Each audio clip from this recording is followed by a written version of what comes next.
विषय क्षेत्र। दोस्तों सबसे पहले हम लोगों ने पिछले दो वीडियो में इस चैप्टर का पूरा समरी पढ़ा। ये चैप्टर क्या है, मानव भूगोल के अंदर क्या आता है, पूरा फुल चैप्टर एक्सप्लेनेशन किया।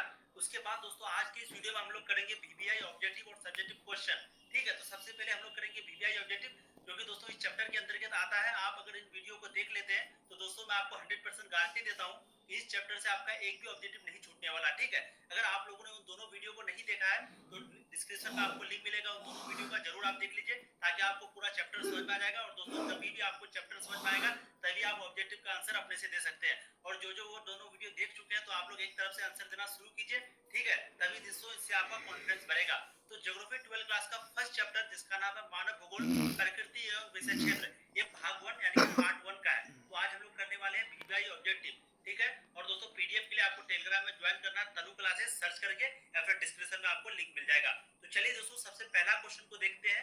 सबसे फर्स्ट क्वेश्चन है आपका इस चैप्टर का, कौन सामाजिक भूगोल का उपक्षेत्र नहीं है।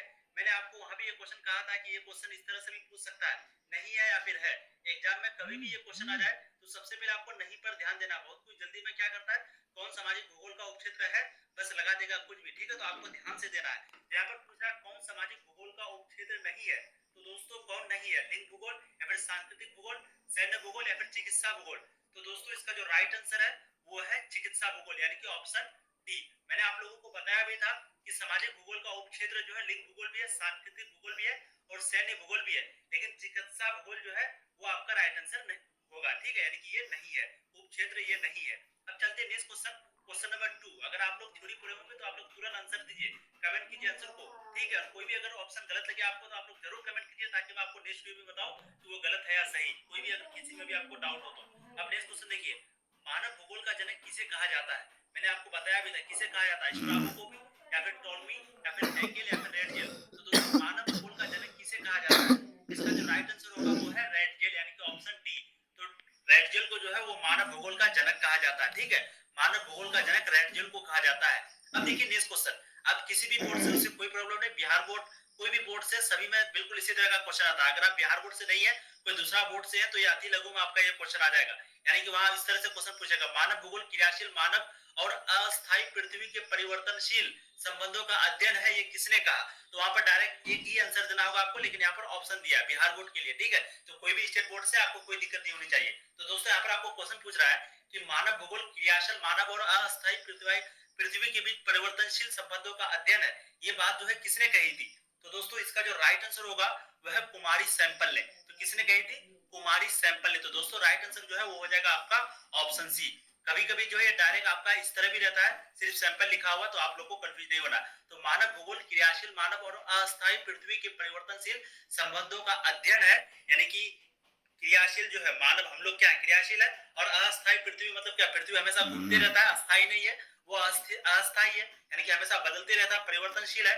तो इन हम लोग जो क्रियाशील है और पृथ्वी घूमते रहता है, ये दोनों बीच का जो अध्ययन है हम लोग जो करते हैं, ये किसने कहा था, इन संबंधों का जो अध्ययन है वो संबंध रिलेशन, वो जो है किसने कहा था इसको, ये कहा था कुमारी सैंपल ने। ठीक है, मैं उस चैप्टर में आपको बहुत अच्छे से समझाया हूं, आप लोग जरूर देख लीजिएगा उसको। नेक्स्ट क्वेश्चन देखिए, क्वेश्चन नंबर 4, निम्नलिखित में कौन विद्वान मानव भूगोल से संबंधित नहीं है। आप बताइए निम्नलिखित में से कौन विद्वान है जो कि मानव भूगोल से संबंधित नहीं है, सैंपल, रेडजेल या फिर बटेन रसेल या फिर हटिंगटन। तो देखिए ये दोनों तो नहीं होगा क्योंकि आप लोगों ने अभी पढ़ लिया दोनों को। अब 4 का राइट आंसर क्या हो सकता है, ये दोनों में से कोई होगा। ठीक है, तो दोस्तों इसका जो राइट आंसर है वो है ऑप्शन सी, बटेन रसेल। तो निम्नलिखित में से कौन विद्वान मानव भूगोल से संबंधित नहीं है, बटेन रसेल। अब देखिए नेक्स्ट क्वेश्चन, क्वेश्चन नंबर 5, संभाववाद, जो कि मैंने आपको पढ़ाया था संभववाद के बारे में कि संभववाद क्या होता है। तो संभववाद अवधारणा में किस घटक को महत्वपूर्ण माना गया है। अब बताइए संभववाद अवधारणा में किस घटक को हम लोग महत्वपूर्ण मानते हैं, प्राकृतिक घटक, मानवीय घटक या फिर दोनों या फिर इनमें से कोई नहीं। तो दोस्तों इसका जो राइट आंसर है, मैं आपको वहां भी ये क्वेश्चन किया था, इसका राइट आंसर हो जाएगा आपका ऑप्शन सी, क्योंकि एक आदमी भी कहा था, उसका नाम शायद।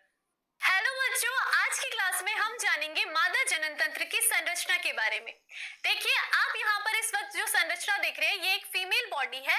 इसमें जो जनन तंत्र की संरचना होती है वो इसके श्रोणि भाग में, कोई दूसरा था, ठीक है अभी मुझे याद नहीं आ रहा। तो दोस्तों वो कहा था कि प्राकृतिक भी फूल लेनी चाहिए और मानवीय भी फूल नहीं, मतलब बीज का कोई रास्ता। यानी कि देखिए प्राकृतिक का जैसे बाढ़ आ गया तो वो तो हम लोगों को नहीं चाहिए था, वहीं पे दोस्तों सुखाड़ आ गया वो भी हम लोग को नहीं चाहिए था, तो थोड़ा बहुत बारिश भी चाहिए। तो इसका मतलब क्या हुआ, प्राकृतिक घटक भी चाहिए और दूसरा मानव घटक अगर बिल्कुल नहीं लेंगे तो मशीनरी सामान वगैरह हम लोग यूज नहीं कर पाएंगे, तो मानवीय घटक भी चाहिए, तो दोनों चाहिए। इसका मतलब बीच का रास्ता, तो दोनों ए और बी राइट आंसर होगा। मैं आपको वहां पर बताया भी था। तो संभववाद अवधारणा में यही दोनों घटना जो है महत्वपूर्ण माना जाता है। अब देखिए नेक्स्ट क्वेश्चन, क्वेश्चन नंबर 6, नौ निश्चयवाद से संबंधित कौन है? आप बताइए नौ निश्चयवाद से संबंधित कौन है? ब्लास, रैटजेल, हम्बोल्ट या फिर टेलर? दोस्तों नौ निश्चयवाद से कौन है, मैं ये भी आपको बताया था। तो इसका जो राइट आंसर होगा सिक्स का, वो है टेलर, यानी कि ऑप्शन डी। ठीक है, तो नौ निश्चयवाद से टेलर संबंधित है। अब देखिए नेक्स्ट क्वेश्चन, क्वेश्चन नंबर 7, निम्नलिखित में से कौन सा एक भौगोलिक सूचना का स्रोत नहीं है? यात्रियों के विवरण, प्राचीन मानचित्र या फिर चंद्रमा से चट्टानी पदार्थों के नमूने या फिर प्राचीन महाकाव्य? तो दोस्तों आप लोग बताइए निम्न में से कौन सा भौगोलिक सूचना का स्रोत नहीं है? तो दोस्तों इसका जो राइट आंसर होगा वो है प्राचीन महाकाव्य, यानी कि ऑप्शन डी। तो ये जो है भौगोलिक सूचना का स्रोत नहीं है, प्राचीन महाकाव्य। बाकी यात्राओं के विवरण, प्राचीन मानचित्र, चंद्रमा से चट्टानी पदार्थों का नमूना, ये सब चीज देख सकते हैं हम लोग भौगोलिक सूचना के अंतर्गत, लेकिन प्राचीन महाकाव्य को नहीं देख सकते हैं। अब देखिए नेक्स्ट क्वेश्चन, क्वेश्चन नंबर 8 क्या कह रहा है? निम्नलिखित कथनों में से कौन सा एक भूगोल का वर्णन नहीं करता है?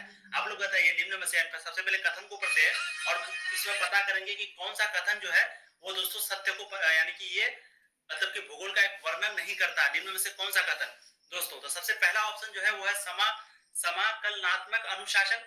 दूसरा ऑप्शन है मानव और पर्यावरण के बीच अंतर संबंधों का अध्ययन। और दोस्तों तीसरा जो आपका ऑप्शन है, तीसरा जो दोस्तों वो ऑप्शन है द्विविधता पर आश्रित। मेरे पास यहाँ पर कॉल आ रहा है, एक सेकंड आप लोग वेट कीजिए। हाँ ठीक है, देखिए सबसे फर्स्ट ऑप्शन जो है वो है समाकलनात्मक अनुशासन। दूसरा है मानव और पर्यावरण के बीच अंतर संबंधों का अध्ययन। तीसरा है द्विविधता पर आश्रित। चौथा है दोस्तों प्रौद्योगिकी के विकास के फलस्वरूप समय में प्रासंगिक नहीं।